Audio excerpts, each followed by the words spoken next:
All right, well, let's get going. Thank you all for joining this webinar on the role of AI in remote proctoring. We have four panelists today. Three are on, one will hopefully be joining shortly. We've got Don Kastner, Dimitri Istomin, and Mike Murphy.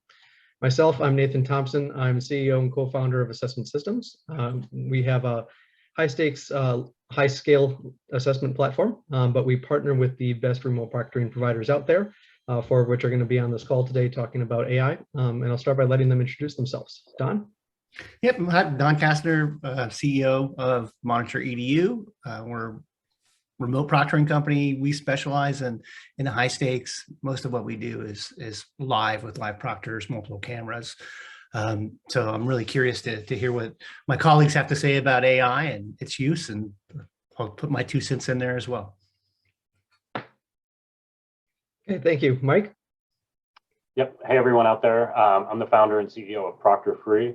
We're a company that's been in business for 10 years, providing proctoring solutions, probably most commonly referred to as record and review in the industry right now, to higher education clients, colleges and universities. And over time, we've started to work with more of a global audience in different industries, some small volume, some high volume.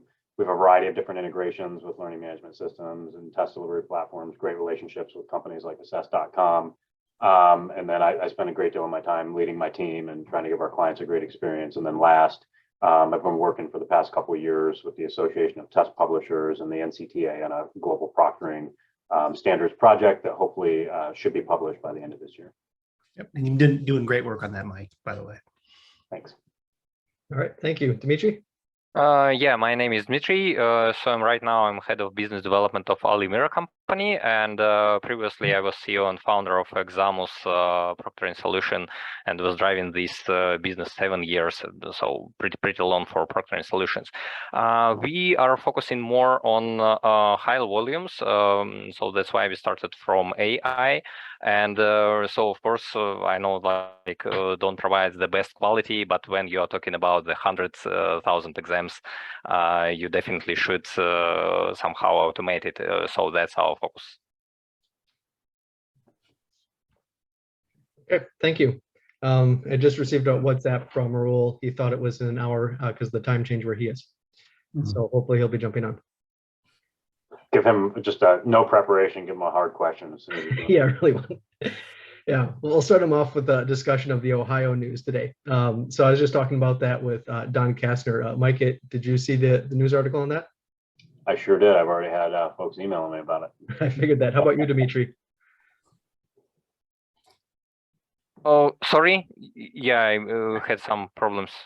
No problem. Did you see the news article about Cleveland State University in Ohio? No. Not yet. So probably you know, in Asia we are not seeing the news in United States. So please share.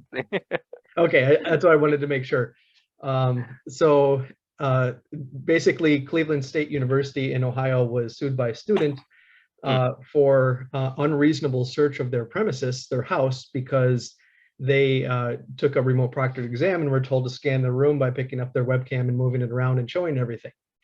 But it wasn't as simple as it sounds, and it's even exacerbated by the fact that it was done by a state employee using non-proctor or not normal proctor technology like we have on this call. Don, can you start by giving your thoughts about that, and then we'll go to Mike? Yeah, like Mike, I've been getting emails from clients too, wondering what's going on with this. But I looked at the case and really reading through it, it's more complex than just a privacy issue. Really, my read is it's a good lesson about how to make sure you set things up properly. The process was rather loose. The notification to the student on what was required didn't seem to be there.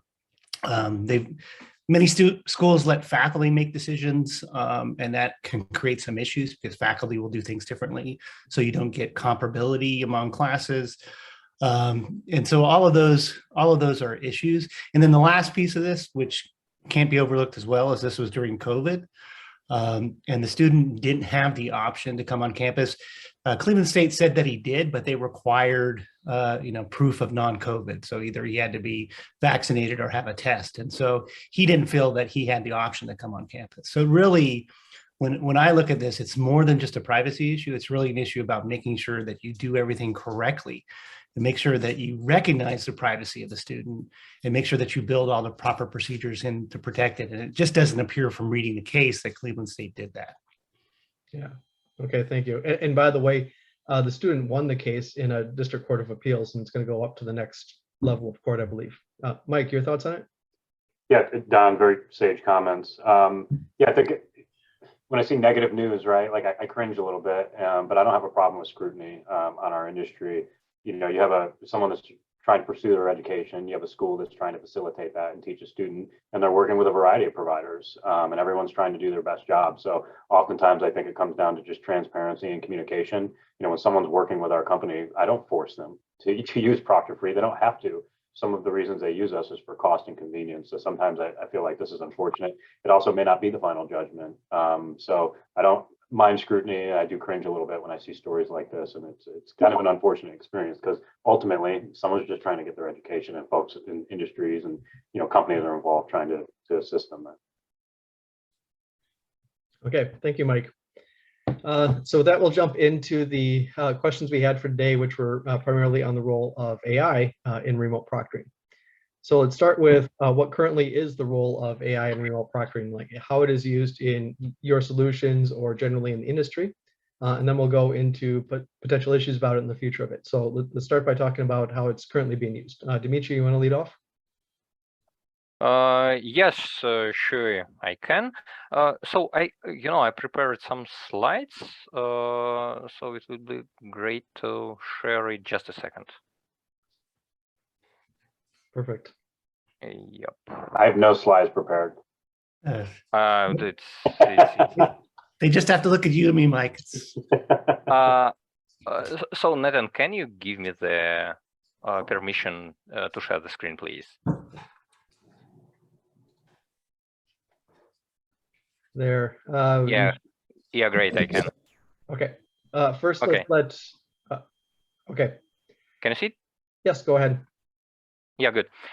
Yeah, so, talking to AI, so, guys, you're very deep in the legal areas and about this stuff that you were talking just about the Cleveland case. So as for myself and as for our solution, we started as a tech guys and probably be more on tech side. So that's why more going deeper to the technical aspects of the AI in general. And what I would like to start from when we are talking about AI, about the accuracy, so we should differentiate different levels what we are defining. First of all, using AI, we can identify the simple events like student is absent, recognizing the face, and so on, so on. You definitely know about all these things. And here the accuracy probably good enough when we are talking about events that could be that can be recognized by AI. We will tell about what can't be recognized yet. But when we think about the goal to understand, so it was unfair behavior or it was good behavior during the online exam, we cannot rely on just this kind of event detection. So that's why we should detect the patterns of the people's behavior, and finally we should make the final decision about should we decline the result of the exam or not. And of course, currently technologies are not good enough to make the final decision without human involvement, and in Europe it's even prohibited. We are doing our analysis. We see that yes, it's really bad right now. So the result of automated algorithms about the final decision, about 60% accuracy. So it means in 60% the decision made by human proctor is the same as by AI. And it's really bad. It's half and half yet. But the good thing that we can improve it. And we see the space for improvement in these cases, that how we can recognize patterns of these people behavior. And if human proctor can recognize it, so probably we can train the AI to recognize it. So that's the field where we are focusing on.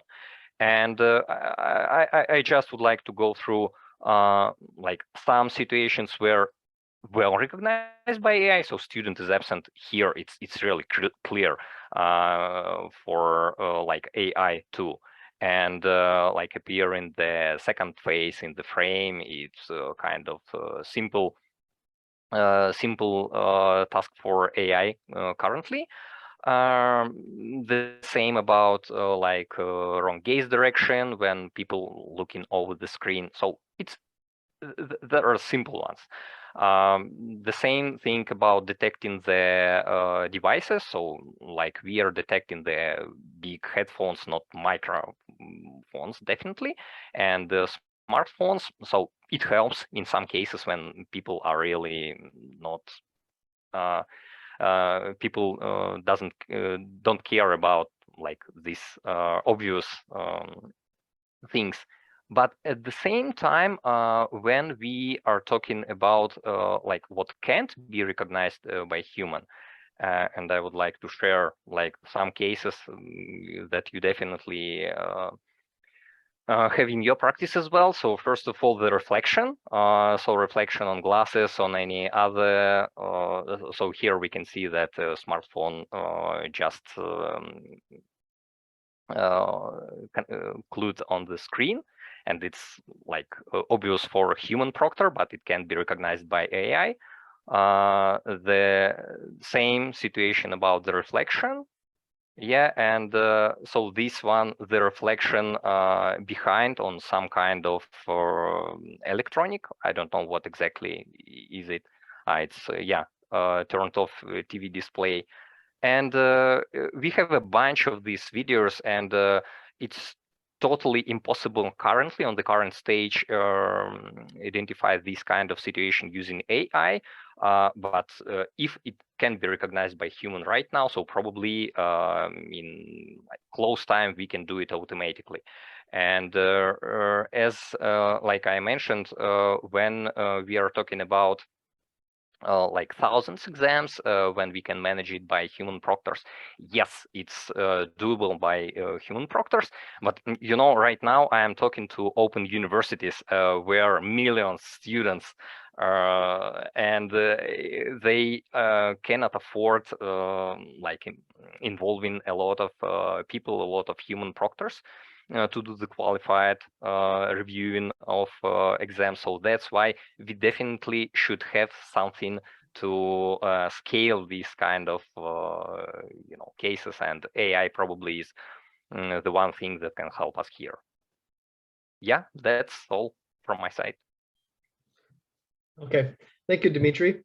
Raúl Rivera from SUMADI has joined us, so I'll let him introduce himself, and then Raúl, can you talk a little bit about how AI is used in your solution? You don't need to have any PowerPoints or demo unless you have a slide with a screenshot or something that would help you. Thank you, Nathan, and thank you, everybody. It's a pleasure to be here. My name is Raúl Rivera, and I'm Executive Director and co-founder of SUMADI, which is a supervision solution that is powered by AI. I've been in the education industry and technology industry for over a period of 12 years. And our solution, SUMADI, actually, we saw huge opportunity in emerging markets by implementing a solution for proctoring powered by artificial intelligence, right?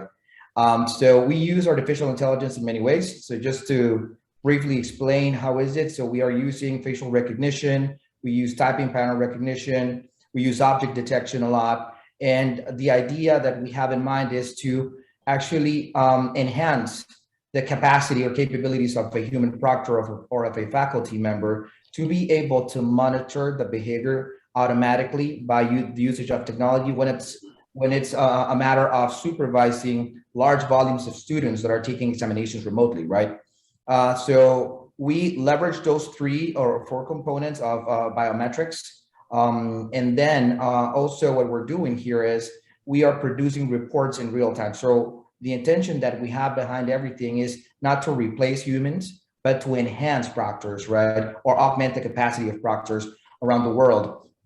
So by doing that, there's a lot of information that artificial intelligence produces, right? So we don't stay on that side of things. We go beyond it. What we're trying to do is to process that information. So AI gets to only a certain level, right? But it actually accelerates the data processing for a decision maker, right? So because we're talking about massive amounts of data that is being analyzed when an examination happens, right? Particularly when we're talking about groups of 300 students, 1,000 students remotely, and that you need to make a decision on those 1,000 students in less than 2 days, right? So what SUMADI does also is that processes that information, and using some proprietary algorithms that we have, we analyze the potential of, dishonest behavior, as we call it, or cheating. And then we classify students and the results of each student per exam to enable a decision maker to focus in just those cases that,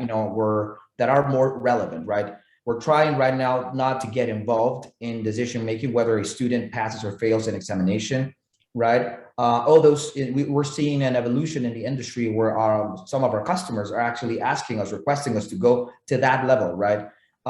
So that is where, we see that artificial intelligence needs the support or needs the validation of humans, right? To avoid what we're considering, false positives created by AI. By these, I'm not saying that AI cannot be trusted. It's just that it's very robust nowadays, right? So robust that it's very sensitive. So you have to configure it properly for it not to detect the things that are not or shouldn't be detected. For instance, when it comes to object detection, our customers are asking us to validate if there's another screen detected by the AI that shouldn't be there, right? And in some cases, most students are actually taking their exams in their bedrooms, right? So they might have a TV, and those things are detected. So the sensitivity can be very, very critical and rigid. There's a lot of things that we need to do from an implementation perspective, and then from a data processing perspective, right? Because we're talking about sensitive data, sensitive decisions. So that is when humans come in, right? Or validators come in to just make sure that the AI has processed that information correctly, and then the right decisions are to be made. That in general terms is what we're doing. We do a lot of other things when it comes to supervision and proctoring that are not related to artificial intelligence, but it's just for the sake of just ensuring the proper technology ecosystem for a student to take an examination properly supervised. Okay, thank you, Raul. Mike, your thoughts on the current use of AI? Yeah, I'll try to keep us on time here and be brief and take a slightly different approach. I'll talk about the industry and then us. I'd say there's 3 phases to consider. First is the launch, things like room scan versus a desk scan. What are you doing with that information? Are you simply recording it? Are you recording it and making API calls, doing object recognition? I have 2 cups here. Do you care that I have 2 cups? Do you care that there's coffee in one and water in the other? The next phase would be flight. Someone's now taking an assessment. Is the proctoring system interacting with the test taker in real time? Is the proctoring system interacting with the learning management system or the test delivery engine? Why? What does that do to the student's experience? And then the last phase is landing. What happens after the fact? What type of information are you giving back to the client? Different topic areas within those phases can range from system compatibility, identity management. You can make API calls for a variety of things, all with the goal is acting as a deterrent to cheating behavior. So our company, we're primarily relying on Amazon Web Services to help us determine, is the person that's supposed to be in the frame there? Are there regions of time during this proctored assessment that could be deemed suspicious and warrant further review? And then who's conducting that review and who does that information go back to? And then last, I don't believe that any provider should be giving guarantees, right? I think we're largely deterrents and data processors. But when I say how is AI currently used, I would say it's in the launch, in flight, and then in the landing, different things in those 3 phases. And that's a slightly different take on trying to summarize. Okay, thank you. Don? Yeah, actually, that was a good summaries by everyone. I've been in this industry, as many of you know, since 2008. So, for a long time, and I've seen a lot of changes in the industry. Scalability, to talk about that first has always been a big thing. In fact, just sitting here listening to Mike, I can think about the first time I met Mike and his team and his colleagues. and we were sitting in a room talking about how you take proctoring ratios. People were talking about 2-to-1 or 6-to-1 ratios. It's how do you take that to 30-to-1? How do you take that to 60-to-1? Really, it wasn't about replacing the human, component of the process. It was about how do we take technology and supplement it. And so, what Dimitri said, and Raúl said, right on par, right? It's how do we become scalable? Can technology support the proctor? Certainly, with Monterey2U, so we're not really a technology company. We proctor on probably 6 or 7 different platforms. We have a couple of that we have on our own, and we proctor on other people's platforms. Because for us, it's about the professional proctors who can perform that role. Either they're doing the live real-time proctor with all the elements that Mike talked about, and running through that on the high stakes. We use multiple cameras, and it's really driven by that human experience and human interaction. But we also work on systems where we do get that supplemental technology. We do get that supplemental AI and those electronic flags that help alert the proctor. And in those situations, unlike the high stakes exam where we're only proctoring 6 or 7 candidates at once per proctor, we get into those other technologies. Now we're able to do 25 or 30, and the proctor can handle a much higher volume. So I'm excited about the potential of AI to supplement that.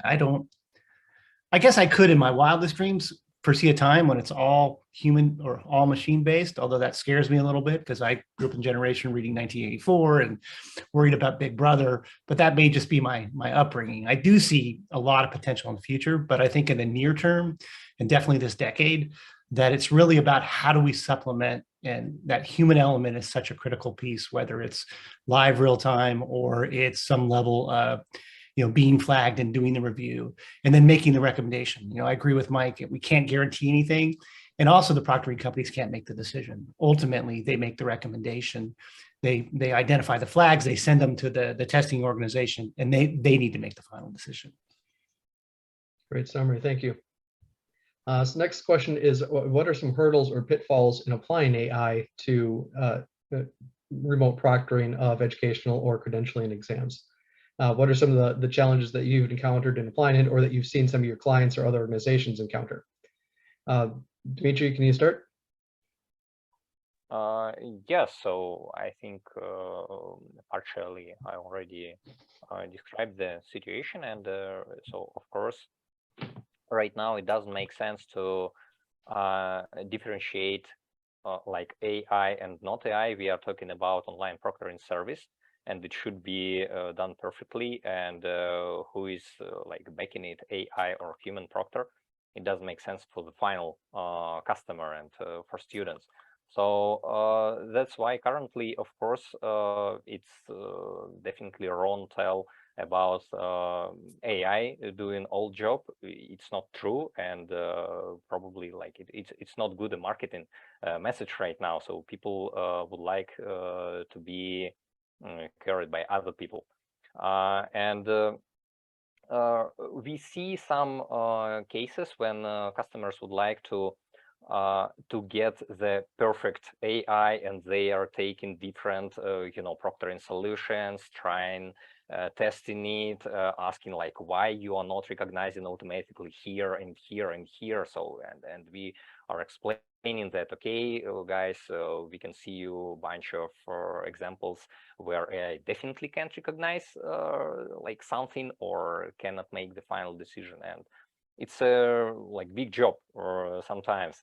Some customers, so most customers which already using online proctoring for a long time, they definitely understand the obstacles and the limitations of automated algorithms, and they are training their proctors, involving like their people to make the final decision. So it's kind of process how to make the best quality, so we can use like outsourced proctor or customers proctors or some other people. And finally, when we are talking about, like Don mentioned about, the goal is to increase the ratio, so probably, but why? So it is about the price. It is about the cost for the customer, and it is about the quality versus costs.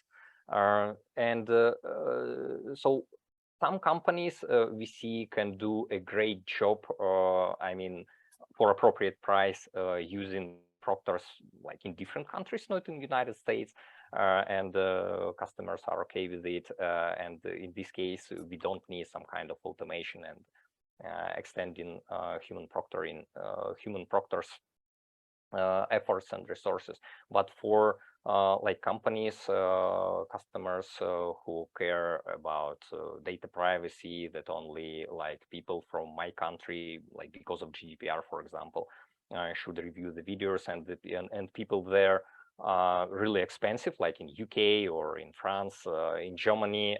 So here definitely a good space for using AI. And even customers who don't like AI, then they don't want to pay for human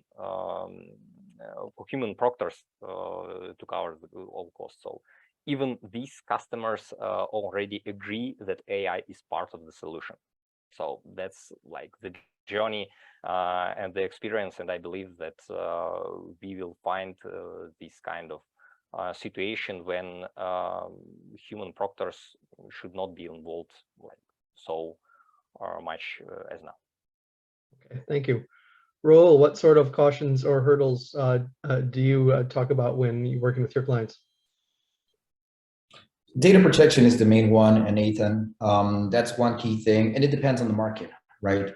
Particularly when it comes to AI, you know, we have very mature markets and more rigid markets like Europe and the United States that are very strong and very focused on your controls and the security that you put into data regulation, right? So in this industry, we have to be very aware of the nuances around security, data protection, and ensuring and making sure that our processes of data processing are properly designed to ensure the integrity of that information and protect it correctly, right? So there are other markets like Latin America that are a little bit different, are a little bit more prompt to the adoption of these technologies. It doesn't mean that they are not focused on how you treat the information. So that is one key question, right? So we need to be aware of how new regulations are coming out from a worldwide perspective or from a regional perspective, and make sure that you're compliant to those regulations while at the same time you're keeping up to speed when it comes to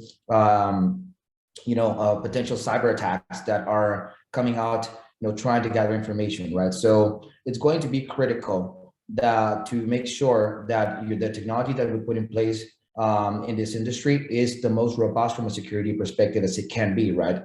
And there are many innovative approaches that you can take towards that, but that is the main, I wouldn't call it a hurdle, Nate. I call it, due diligence that it's being requested from our customers, right?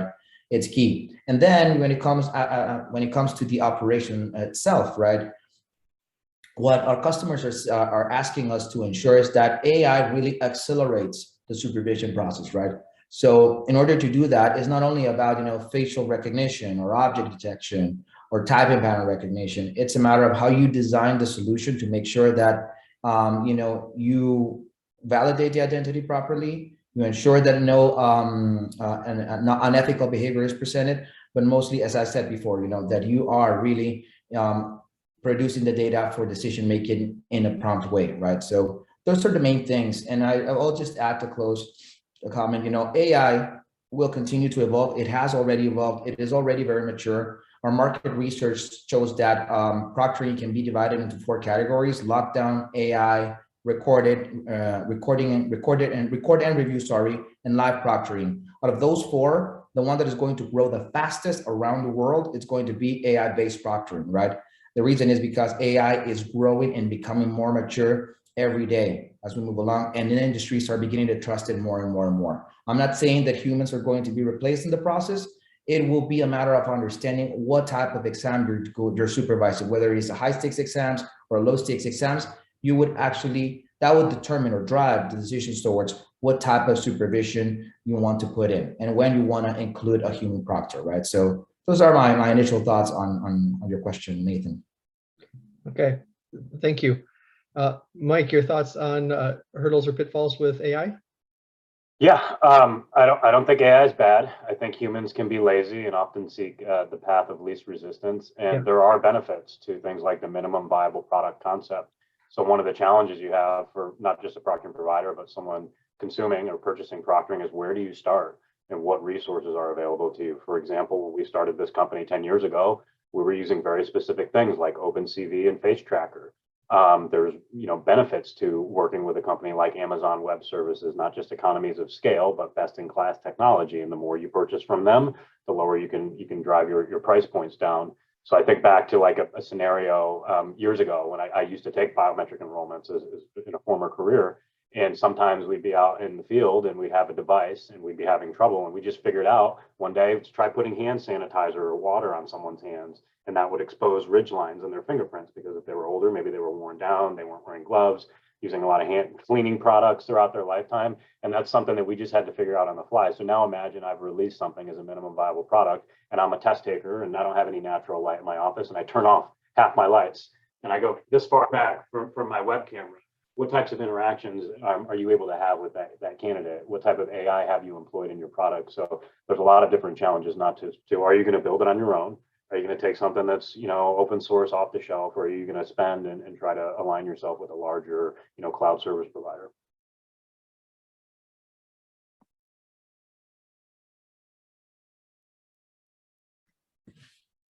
Okay, my turn.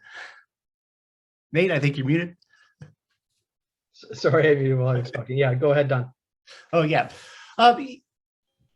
The biggest challenge, and so, we're not promoting AI as part of our solution. Obviously, we're a human-based solution.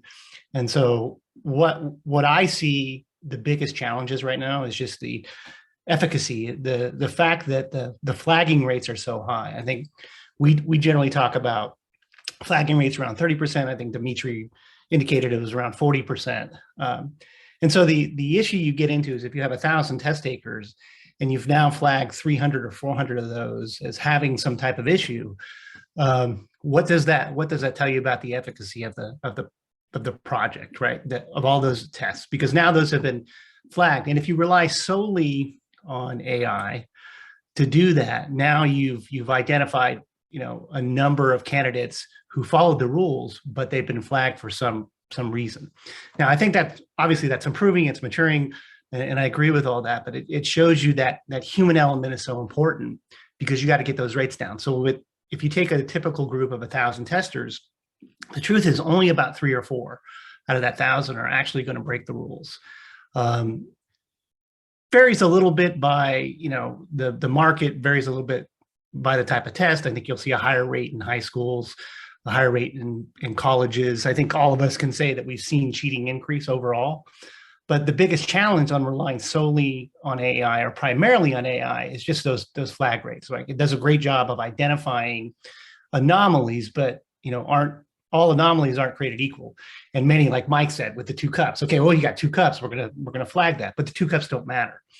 And so that judgment piece of it is the most critical element. So to me, that's the biggest thing that we hear about, and that's the biggest thing that I'm concerned about.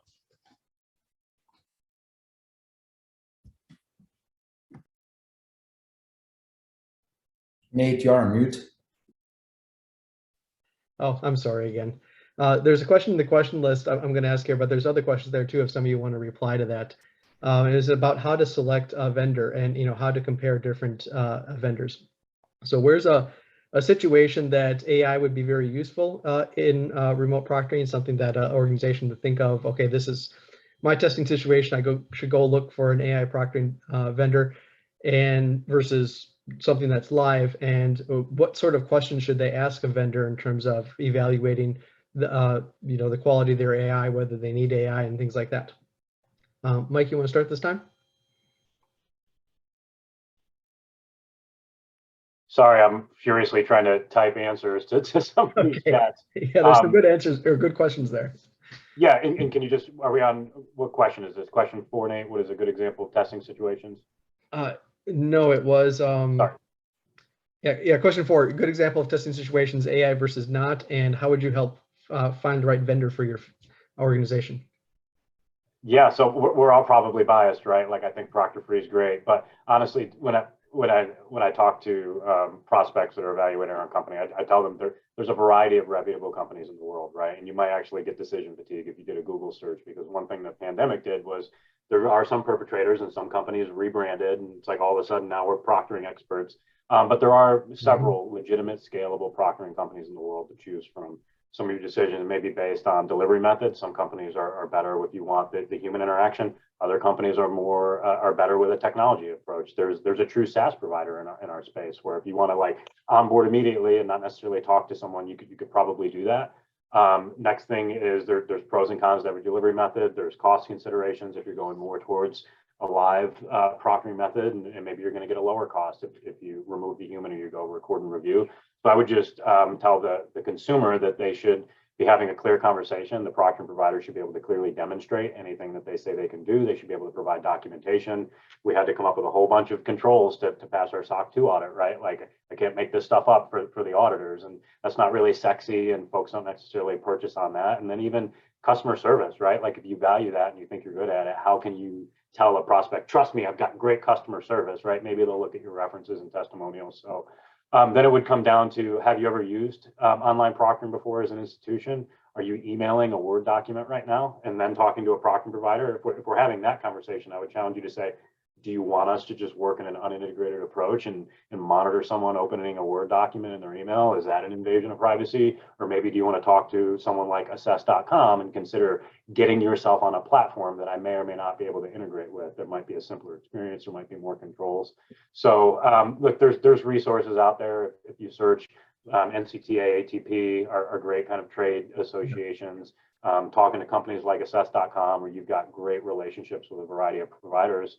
And then I would just say, are you a first-time buyer? Are you a sophisticated consumer? And you've got a whole matrix built out. And then can the proctoring company demonstrate to you during your due diligence that they're actually going to deliver on some of these things? And do you have SLAs in place?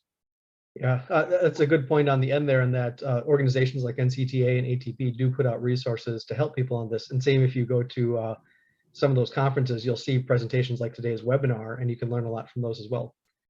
Dimitri, you had your hand raised. Did you have something? Yeah, yes, I would like to add. So it will be interesting if we have some kind of organization like NIST providing the independent tests for facial recognition, for example. Yeah, and we can obviously understand what is the best algorithm to, I don't know, to recognize kids' face or face in the darks or other stuff, and it will be great to have something for online proctoring.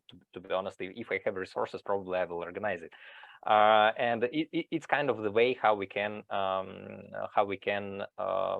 compare the difference, the accuracy of AI engine of online proctoring, and I believe it will be more and more valuable part, because if you see right now for all our solutions, we are pretty close, to be honest. So almost parameters, almost features already the same, and we are pretty on the same level.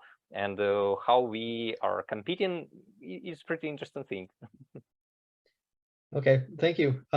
Don, how would you define a good situation for AI versus live proctoring, and how would you recommend somebody select a vendor? So yeah, I mean, I think there's several components you look at. I mean, as Mike said, you go through a whole analysis with the client on what their needs are. I always start out with security. How do you want to secure the exam? How important is that? Obviously, we focus on higher stakes, so that's always a huge issue. So what levels of security do you need? What are the exam rules? How complex are the exam rules? Are there materials allowed? Are there reference materials? Do they need to be loaned? There's lots of issues relative to that. And then as both Raúl and Dimitri have talked about, it's volume. What volume are you looking at? Is it a very high volume, or is it in the hundreds or thousands, or is it in the millions, or hundreds of thousands or millions? We don't see too many in the millions, but you see those volumes, and then you want to decide on when are those exams delivered? Do you need a cohort delivery where everyone starts at the same time? Are you spreading that over a period of time? And then the last piece comes down to cost. What's your budget for all of this? Because there is a scale. The more, even though we feel like we've got a very efficient labor model, I've put my effort into figuring out how do we make labor more efficient and drive the cost down from that side. These guys have done it great from the technology side, and we can marry those two things. But how do we drive that down? Obviously, the higher level of human interaction and involvement in the process, the higher the cost. We're not going to hide that. But so you have to look at those elements. And I would say, I've had lots of conversations with Raúl about the volumes and what he does, and a lot of the clients that he's working on make a lot of sense to be, AI, because they're really high volume. They're really little bit lower stakes, right? It's about, he does a lot of, I think, Raúl, you do a lot on the sort of employment assessment side of it. So you're trying to really sift through a number of different candidates and identify the ones that are at the peak level, much different than a medical board exam. So really it's understanding, the type of exam you're delivering, the level of security that's required, and what your output is. And then again, volume and cost are obviously big drivers. Okay, yeah, those are great examples. There was one that a client that Don and I were talking to years ago that initially was thinking live proctoring, but then they wanted to do 5,000 or more students starting at the exact same time. And it was clear that wasn't the case. And that's how I got in touch with Dimitri and Raúl, because it was clear that, the live approach wasn't going to work. Next question is, how do you see AI and human intelligence working together more effectively as we continue to evolve this technology? Raúl? It's going to be an evolution, right? I think that right now we're beginning to see that the two types of offerings, the one based out of AI and the one based out on human proctoring, are beginning to come closer together, and the division between those two offerings is beginning to fade away, right? And then it's really a matter of understanding, what are we trying to supervise here? Is it a high stakes exams that gives a person a certification, right? So you're required to have more rigid, mechanisms to do the supervision. What we're seeing also is that the industry or the cultures around the world are beginning to get more educated, and proctoring supervisors or faculty members are beginning to understand how to use AI in their supervision processes to accelerate their decision making, as I said, right? So in the future, it's going to be a matter of, I would say a couple of things, right? One, faculty understanding and being a promoter of the usage of artificial intelligence, right? We see the new Gen Xers right now coming out with digital natives who love to use technology. These are the people who are going to be students. These are the people who are going to become faculty, and these are the people who will be potential proctors, right? So they will want to use tools in their careers that will help them augment their capabilities. So AI is they're going to automatically gravitate towards AI-based solutions. That's the way we have seen the market evolve, right? So it's a matter also of understanding what institutions, whether it is a government institution, a certification center, or a higher ed institution. It's a matter of understanding how each of those want to implement proctoring solutions, right? And then the education industry is evolving. And while as we see that they're gravitating and they will grow more towards online and hybrid models, automatically, as a consequence of that, proctoring solutions are going to be needed, right? So, and when I say that, there's a lot of things that are going to be discovered in the process, operational situations, right? Processes, new processes that are going to be that will need to be implemented by each institution, right? And every institution around the world, it's different. So the operational models will vary. The challenge that we have as proctoring providers, facing AI, is how do we adapt to most, because we cannot adapt to all of them, but how do we adapt to most of those operational models, right? And what we need to understand as proctoring providers is that we need to come up with solutions that are flexible enough to adapt to different needs, right? It's a very difficult approach, but it's what really will determine the success when it comes to blending AI with humans. Humans are, I would say, will not disappear entirely from the process. But there will be a very close blend between human proctoring and AI, right? And it's being driven by, the evolution of artificial intelligence and the adoption that human proctors are being more prompt to when it comes to AI. Okay, thank you. Mike, your thoughts on the future and how AI and human are coming together? You're muted. I'm on mute, right? It's got to happen at least 5 times on a Zoom. So I have a financial advisor. If I go bankrupt or she takes advantage of me, is it her fault? Is it my fault? Is it shared responsibility? I mean, I have to check my accounts, talk to her, measure. So a lot of this is just transparency and communication. What is the provider doing and why? Is it changing? Is it in maintenance mode?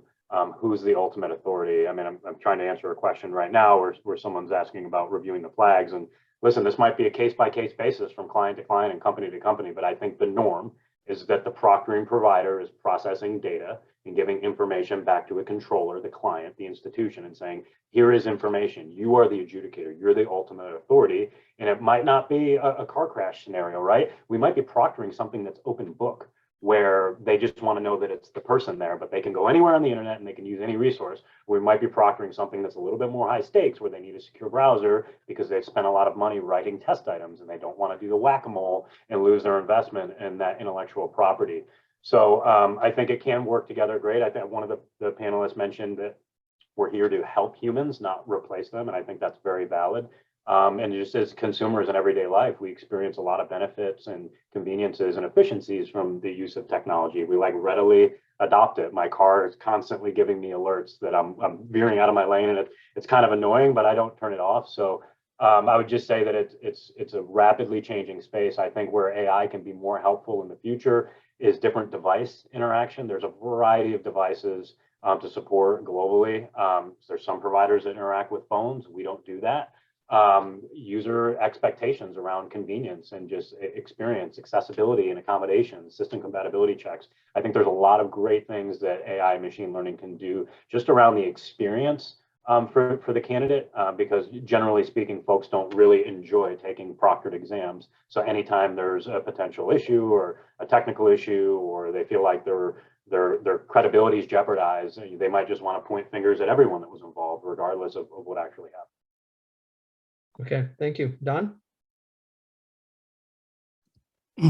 Yeah, I mean, for us, it's about that supplemental, component. It's the ability to aid the live proctor while they're watching that particular student. So, we've got 5 cameras up here, 5 different people doing different things.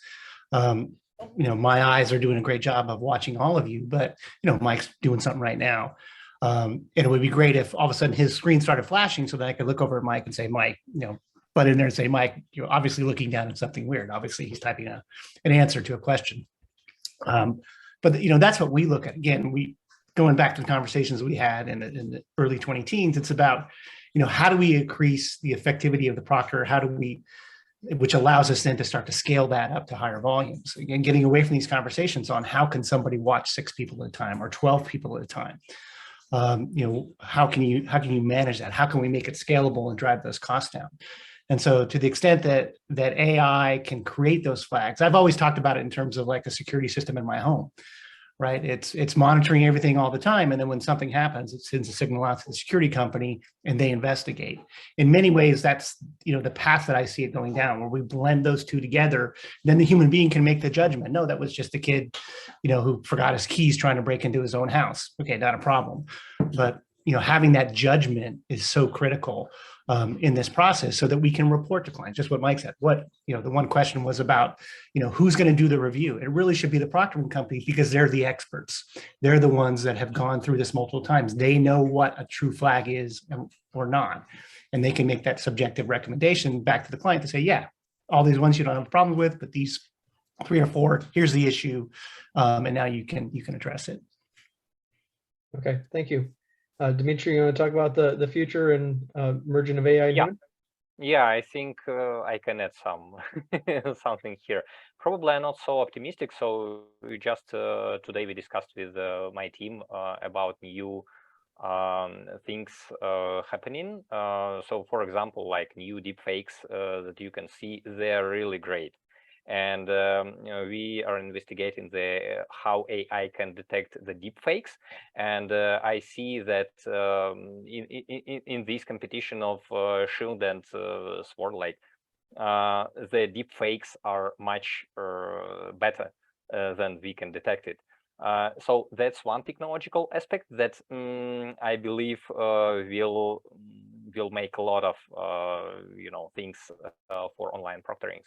And other stuff is about examination process at all. So I still hope and believe that at least in the long term, we can understand learning outcomes based on the behavior during the educational process. So of course, it is not about certification when people just come in and taking the exam, but about the students, universities, and this kind of case.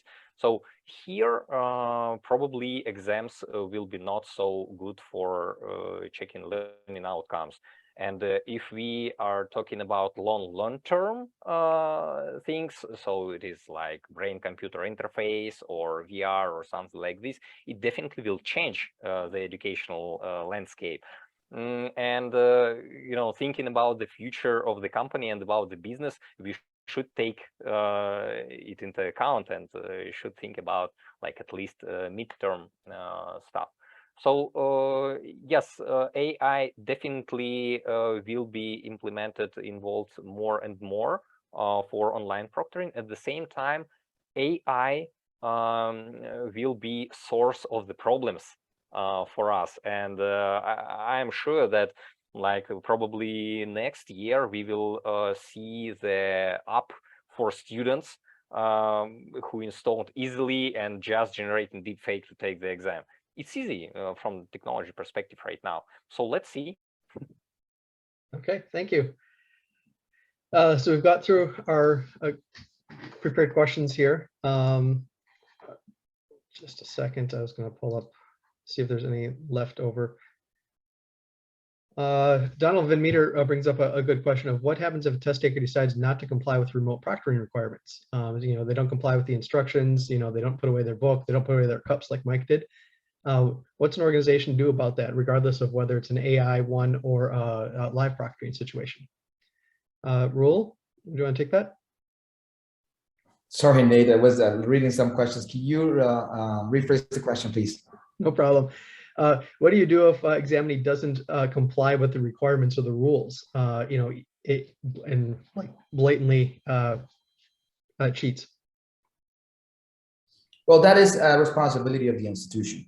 Okay. So we've seen that, and this is exactly what I was talking about at the beginning. We've had some of our institutions have communicated to us that SUMADI, our tool, has detected, you know, impersonation, for instance, right? And the institution has its own rules, right? There are even local, national regulations that should help an institution to understand what are the measures that they could take into place, right? As a technology provider, we just provide the evidence that would back up any legal proceedings when it comes to you know, executing an action towards a student or an examinee that actually cheated, right? So our responsibility stays there to this moment because we want to leave the autonomy to the institution for a decision making around those things. Yeah, you're absolutely right. In some cases, I've heard that ends up being bad because the institution doesn't necessarily care. I've heard stories in the certification world where they don't want to get into, you know, accusing somebody of cheating because then they've got to go through a whole legal process, get their certification revoked, get their licensure as a doctor revoked, or, you know, whatever it would end up being. It could take years, and you know, they're not sure what to do then. Don, you raised your hand. Go ahead. Yeah, again, this goes back to the roles, right? I mean, you do have to work that out. All the stakeholders have to come together, and you have to agree on responsibilities. But I know in the high stakes world, and you know this, Nate, we kill the exam. And most clients we talk to, we say, okay, let's go through the list of items that you're going to tell us we get to kill the exam for. You know, so if they're clearly harvesting questions or they clearly have someone else, you know, assisting them, that exam is invalidated. You know, we've got the video evidence of it. We've got the proctor's report on that. There's no reason for them to continue. And so in those cases, we kill the exam. But there are other cases where we don't have that ability. You know, Mike mentioned integration earlier. If you're not integrated, then you have to go through a process. So again, Raúl's correct. You have to work it out with all of the stakeholders, come together, agree on how you're going to go through the process. And the higher level securities are going to require some process to terminate that exam. Because in a test center, you can just tell the person to leave. But when they're at home, you know, you've got to have some control over that exam. And those controls are important to have. Thank you. Yeah, I think that's a very important differentiation between live and automated proctoring, regardless of whether there's AI, in being able to stop the exam in real time. And it comes down to whether you just want to validate the individual examinees or you want to protect the integrity of the whole credential or exam process itself, because if you're using just an automated proctoring, yeah, you can validate certain examinees and validate the results if they're cheating sort of something. But if they steal the questions and put them out on the internet, well, it's too late to stop that at that point. You won't know until 2 days later, most likely. But if it's a live proctoring, you'll be able to stop it in real time. All right, well, it's 9:59 now, so reached the end of the time, but I want to give a chance for each person to talk about how to get in contact with their themselves or their organization if anybody listening is interested. Go ahead, Mike. Mike at proctorfree.com, pretty simple, or you can reach out to Nate. He's got my contact info. Thank you, everyone, for joining. Thank you. Don? Following up, Mike, it's just Don at monitoredu.com or Nate at assess.com. Thanks. Dimitri? Yeah, so di@alimira.com or like LinkedIn, Dmitry Istomin. You can find please text. Awesome, thanks. And Raúl? So my email is raul.rivera@sumadi.net. I actually just put it there in the chat so you can see it. There you can find the website, and then you can have many ways to communicate with us. Thank you. Perfect. And I'll follow up with an email to all the attendees as well, so that we can share the information. And if you have any other questions, feel free to get in touch with the panelists. With that, I'd like to thank each of the panelists for taking an hour out of their busy days to come share their expertise about remote proctoring with us. And if there's any final comments, go ahead and say it now. Otherwise, I will close the session. Okay. Everyone, thank you. Well, thank you, everyone. Thank you all the attendees too. Bye.